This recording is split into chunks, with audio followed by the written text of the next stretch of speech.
Disclaimer, I really wanted that new 13-inch MacBook Pro, but now I don't so much. Because yes, Apple has just launched its new 13-inch MacBook Pro, and it's not so good.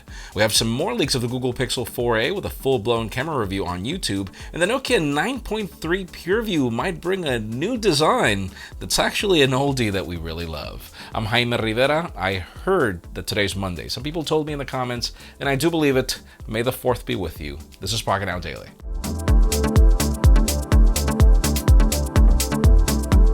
The official news today begin with deals, and yes, today we've got some really good ones, as we pretty much always do. Right now, Amazon has Apple's latest 10.2-inch iPad with $100 off, leaving the Wi-Fi plus cellular 128GB variant for $450 shipped.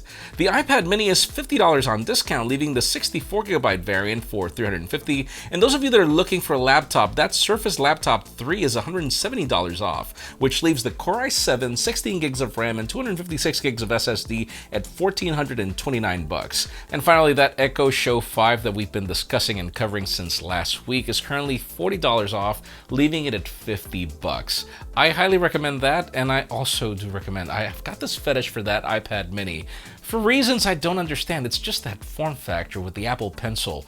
I think that that's the perfect tablet, but I just wish they had a Pro variant. You can learn more about everything in the description. Now let's move the spotlight over to the Samsung Galaxy Chromebook. We actually gave it a Best of CES award because, wow, the design was great, the screen was fantastic.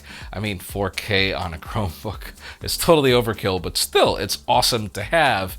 But there's a particular reason why we haven't reviewed it yet. I mean, we know that a lot of people have been experiencing battery issues, and the main problem is that Samsung tried to go too thin and too light, and the battery has issues keeping up with the display and the speed. Samsung has acknowledged the issue and is working with Google on some type of fix.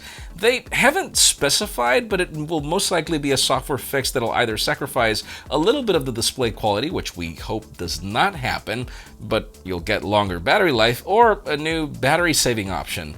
We'll keep you posted, and we agreed with Samsung that whenever the product was ready for prime time, we would review it by then. So I'll keep you posted, so I want to use that thing like bad.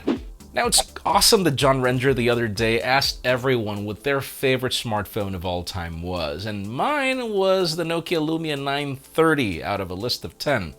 I've tried a few, but that's really because I was never able to afford the Lumia 1020. That for me is the epitome of phones. It is the standard by which we judge every one of these large sensor cameras today, because even today that camera still continues to be gold.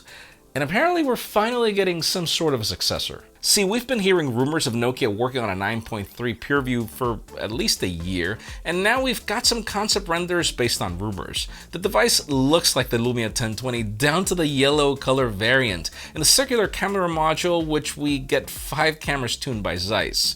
These are expected to be an 108 megapixel main camera, and then a 64 megapixel sensor for the ultra wide angle, and then a telephoto lens and a macro. The device brings an 120Hz display according to the rumors, in addition to a 32 megapixel selfie camera under the display. Specs include a Qualcomm Snapdragon 865, 8 gigs of RAM, 256 gigs of storage, and a 4500 milliamp hour battery. And here's the thing, if you remember back in the day of the Lumia 1020, this was not necessarily one of the most powerful phones. Actually, it was hindered because of the processor choice, which did not allow it to get certain updates that the Lumia 1020, the 930 could get later. So it's one of the main reasons why that 1020 did not age as well with the Lumia Rich Capture that we got later. But this phone, this rumor actually points to a true beast. I cannot wait to get it, and I am hoping that it'll do a better job than the Nokia 9. Like, seriously. Now let's cover your daily dose of LG Velvet rumors. It's interesting. I don't think any other phone has been leaked more, than the Pixel, but other than that, my god, this Velvet, and coming from LG pretty much. I mean, right now we're pretty much getting leaks every single day, and now we've got new pictures and a hands-on video of the phone as being showcased in a store in Korea. Most of the specifications have been revealed already, but the video shows some of the new ones that we hadn't heard about, like IP68 certification, AI-powered speakers, and the most important one is ASMR video, in addition to gimbal-like stabilization. we should be getting this phone like crazy soon, just the next couple of days, I believe, but my God, like for me, the problem is, yes, the design looks nice. It's just, come on, LG. You can't compete with anything less than an 865 today with Apple doing things like the iPhone SE. So my biggest concern is it really worth the money? That's going to be the biggest question. And then the other phone that's been leaked like crazy is the Google Pixel 4a. I mean, hey, the 4 got leaked like crazy as well, but we keep getting more information as to what to expect from the camera. I mean, we saw the photos that were shown off over the capabilities, but now we've got a full review video. And before we get to that Pixel 4a just passed through Geekbench with benchmarks showing 6 gigs of RAM and the Snapdragon 730 SoC. Now, regarding that camera review that we saw, it pretty much matches the samples that we have received. The camera review doesn't really reveal much of the phone other than the 12.2 megapixel main camera sensor and at the front an 8 megapixel sensor. Now the cool thing about the video is that we do get samples for night performance in addition to macro capabilities. So yeah, stay tuned. Apparently it'll do more things than even the Pixel 4. And finally, the most interesting news today have to do with Apple's new 13-inch MacBook Pro. And notice I say interesting and not hot because, God, I have been waiting for that 14-inch refresh for the longest time. We have been dreaming about things like discrete graphics on that 13 to 14-inch model for the longest time. Right now, we get the necessary revamps over the issues that Apple hadn't addressed, starting with the fact that the processors were already crazy aging, in addition to the fact that the keyboard was terrible. Now that pretty much gets updated, but you have to remember, this is actually two different machines, a lower end and a higher end. So don't think that you're going to be buying the lower end variant and you're getting those 10th generation chips from Intel.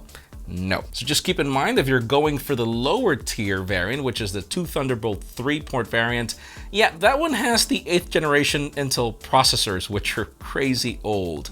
It has Wi-Fi AC instead of Wi-Fi 6 as well, the same display, same bezels, but it finally brings that new Magic Keyboard with scissor switches. It has 8 gigs of RAM and up to 16 gigs and 256 gigs of SSD, but then up to 2 terabytes. That is the model that starts at $1,300. Now, if you want to go all out, you're going more expensive. We're talking the higher tier variant, which has 4 Thunderbolt 3 ports, and that's Wi-Fi AC still. And this is the problem, literally. That same display and bezels, the same speakers, and pretty much the change is the fact that you get that 10th generation Intel processor, you get that Magic Keyboard, and that one starts at $1,799. And yeah, you can boost it up all you want. But my God, here's the problem. Like, I still try to understand what that computer is for. Sure, I mean, if you're a photo editor, that's fine. You get decent graphics. But God, for the longest time, a lot of us have been wanting to move to a less heavy but still powerful 13-inch computer. And it's interesting because this one doesn't become any thicker at all, and somehow they were able to fit the keyboard. I don't know, I'm just underwhelmed. Let us know in the comments down below, what do you think? Do you like this 13-inch MacBook Pro? Would you buy it? Because in my case, like, my God, I am disappointed. I can't wait for a 14-inch model, but as it stands right now, there are no rumors that I remember that claim that that computer is actually going to happen. It's all been speculation, pretty much. Leave us a comment down below. We'd love to know what you think. Friends, again, if you want to get the news earlier, follow us on Pocketnow.com and subscribe to our channel for more videos like this one. Also, follow us on social medias. Our extended coverage happens on Instagram, and follow me on my personal handles to see me stay at home and make videos. Please give this video a thumbs up if you like what you saw. I'm Jaime Rivera. Thanks so much for watching. We'll see you tomorrow.